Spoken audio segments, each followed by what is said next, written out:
Hi everyone and welcome to Effective Global Training. This is Rose Shiko, founder and CEO of Effective Global Training. This is where we train teams and we train with you in mind.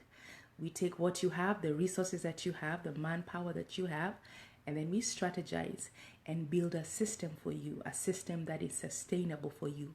Because at Effective Global Training, we know that every team is unique.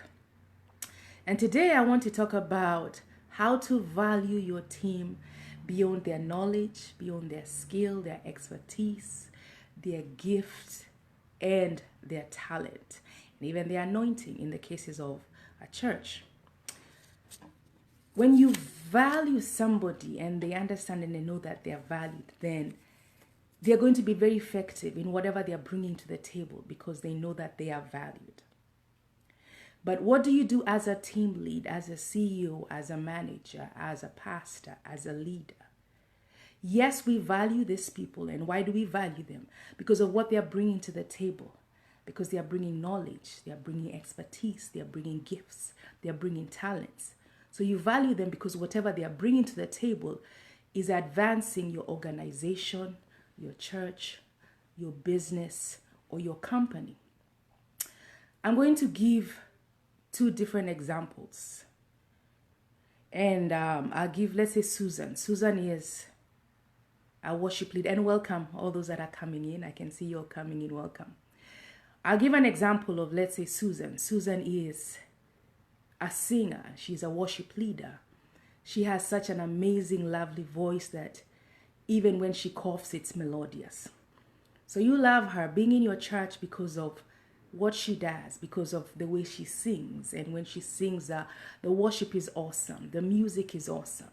So you value her because she's bringing value to your church. You value her because of her gift, because of her anointing.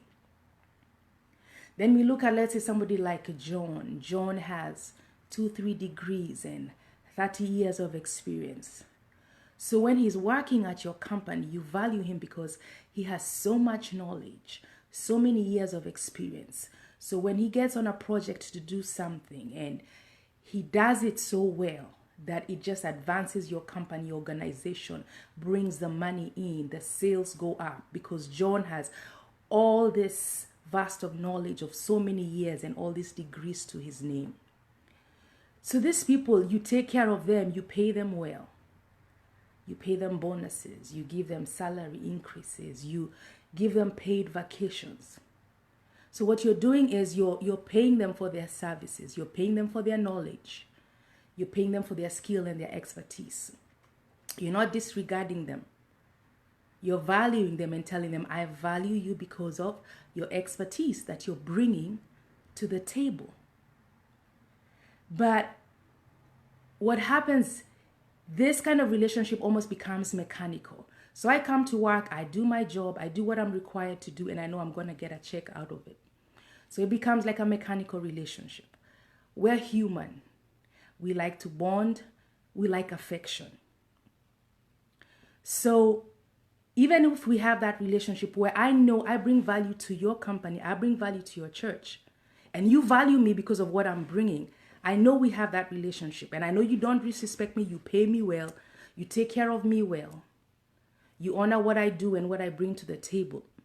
There's that human aspect of us where we need some affection, we need some bonding. I want to give two examples. One was a show that I was watching. I can't remember the name of the show. But in this show, there was a security guard working at the White House. And for some reason, I don't remember the scenario, but the president had messed up. And this lady was called to clean up the mess and find out what's going on and kind of clear the air and the press and everything. So she walked past by the security guard to swipe her badge. And the security guard said, please fix this mess, because this is the only president that has ever asked me about my wife and kids. What does that say? This man has been working here several years. He's been through several presidents. But this one that was in the office at that moment meant so much to him. Because even him being just a security guard who's getting paid wonderful money, but it meant so much to him that this president could stop and just For a few seconds, ask him, how is your wife and kids? And my other example is when I was in high school. I was in the 8th grade and I was in boarding school. And for those of you that have been boarding school in Kenya, you know how food is precious, because the food is the same menu every day for 3 months. Thank you, all those that are coming in. I can see you all coming in. And then the food was just portioned. It was very, very little.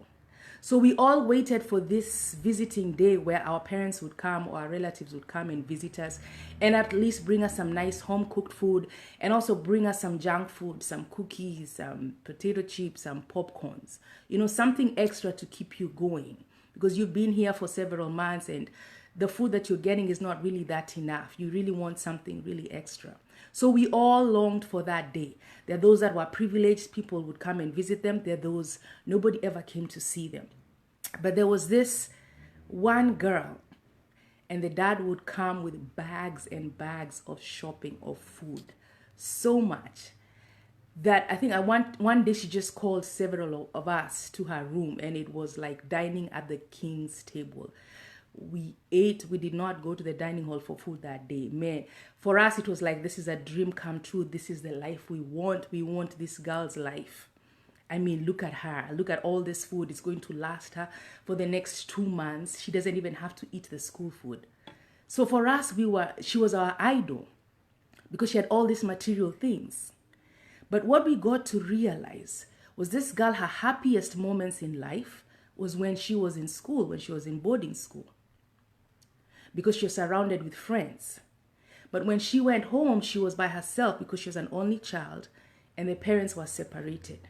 So when she went home, even if she was surrounded with all these kinds of things that we want for our lives, it did not mean much to her because she's by herself. Her mother is away. She's not allowed to go see her mother. She's living with her father, who's a workaholic. So she had this lonely life. So for her, she always wanted to be in school with all the friends. And for us, we wanted to be home. So when school was over, she was so sad. She just couldn't handle it. When school was open, that's when she would get excited. And it got me thinking, and I say, this girl had all the material things that we dreamt of, that we wanted. Like, we would just sit down and think, what would it take for my life to be like her? To have all those bags and bags of shopping and all that food. That's what we would think of. But for her, she was looking and she was saying, yes, I have all these bags of food, but I have no love, I have no affection. I go home, I'm just by myself. What am I going to do with all this food and I'm by myself? So back to my point, we're bringing value to this team that you have. You're telling them, yes, you're bringing your knowledge, you're bringing your skills to the table. You're helping me, you're helping my church, you're helping my organization, you're helping my business grow. But I want to let you know that I value you beyond what you're bringing to the table. How can one do that? And it's simple things like saying hello and how are you?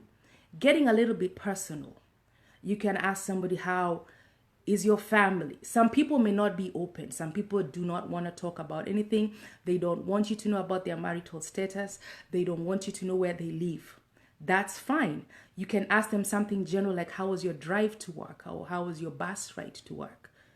And you'll see they'll be like, oh, wow, the boss actually cares. You know that. How did I get here this morning? And how was my morning? How was my morning commute? And you see, slowly by slowly, people begin to open up. The first time you begin to do that, nobody's really going to open up. Some people may not want to talk too much about themselves. But as you keep telling them and sharing with them, hello, how are you? How was your morning? How was your morning commute? Did you get your coffee? Something that's outside work. It lets them know that you don't just value me because of what I bring to the table. You value me as a person. Sometimes, maybe let's say we have a single mom and she has 3 kids. And the moment you ask her, hi, how are you? How was your morning? And she just begins, oh, my kids. And she spends like 5 minutes talking. Just listen to her. Because maybe all she needs is just somebody to listen to her. She doesn't need a solution. We're not asking you to give her a solution. We're not asking you to be the baby daddy. No. She just needed to pour out her heart because she's in this house with maybe 3 kids. She's by herself. It's overwhelming. She just needed to let it out. And the moment she lets it out, she's fine. She's able to focus on her job. A simple hello, a simple how are you doing? How's your wife? How are your kids? How are your grandkids? Some people have pictures on their cubicles. Ask them, who is this? This is your grandson. How is he doing? He had a soccer game. Just something that lets them know that I value you, not because you're bringing this to my organization, not because of your knowledge, not because of your skill, not because of your expertise, but I value you also as a person. Just get to know them just a little bit beyond their knowledge, beyond what they're doing at your company or at your church. Value them beyond what they're bringing to the table.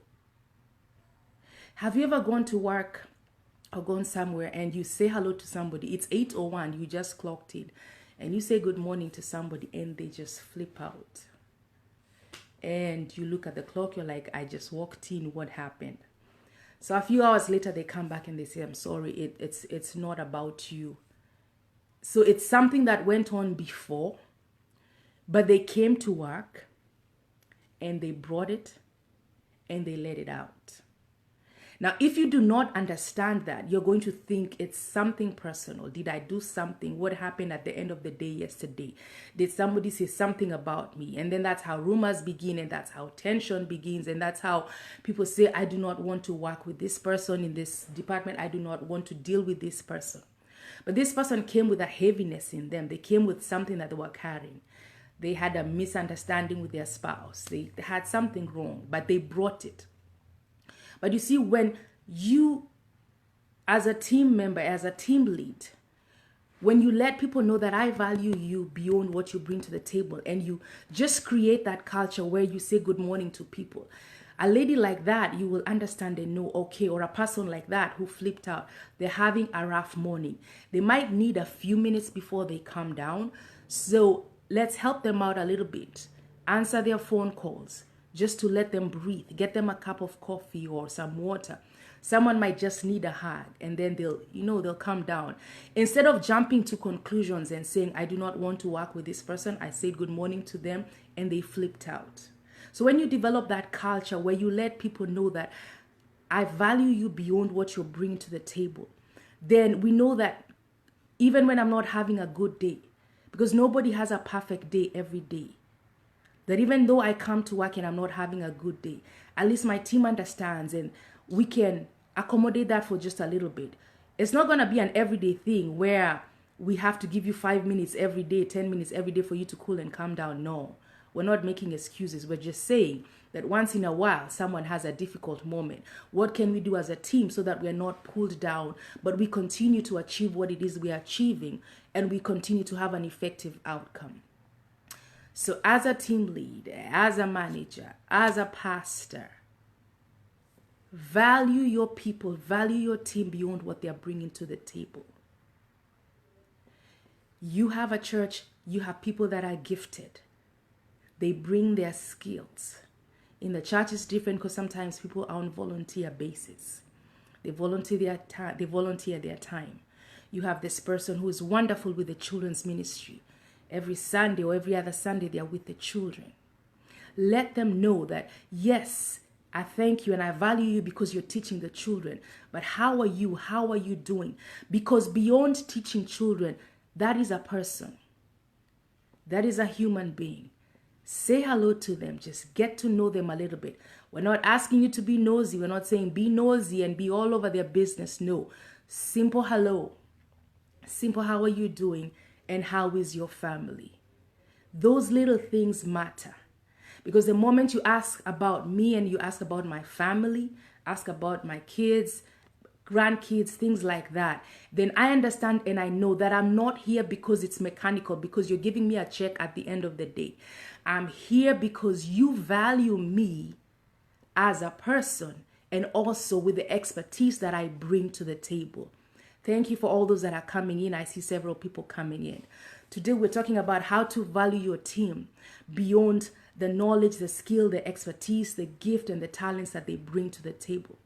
because these people are coming to advance your organization. They're coming to advance your church.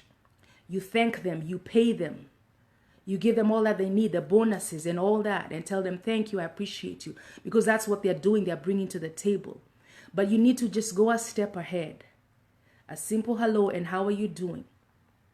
How is your kids? How is this? How is your car? How is your dog? You know, for those that have pets, how is your cat?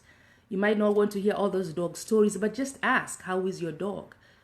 Because the moment you ask me something personal, something about me, then I know that you value me. Not because I have all this education and all these degrees and all this expertise that I'm bringing.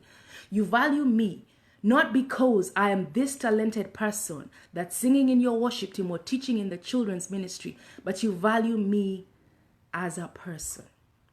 That's how you bring value to your team. Just get personal. Remember, there are those that may not want to be personal. They don't want to talk about themselves. Talk about anything general. You can talk about the weather. How do you like the weather? How do you like the weather change? Slowly by slowly, they may warm up. They may never warm up. If they never warm up, then all you have to talk about is the weather and the economy. That's okay. That's just a few minutes.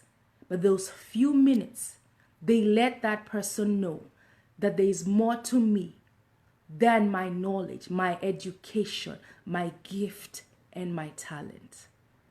This is Rose Shiko of Effective Global Training, and that was my teaching for today. If you're a team lead, if you're a pastor, if you're a manager, if you're a CEO, learn how to value your team beyond what they are doing for you, beyond their expertise, their knowledge, and their skills. Have a good night. See you again next week at Effective Global Training. Rose Shiko, CEO and founder of Effective Global Training.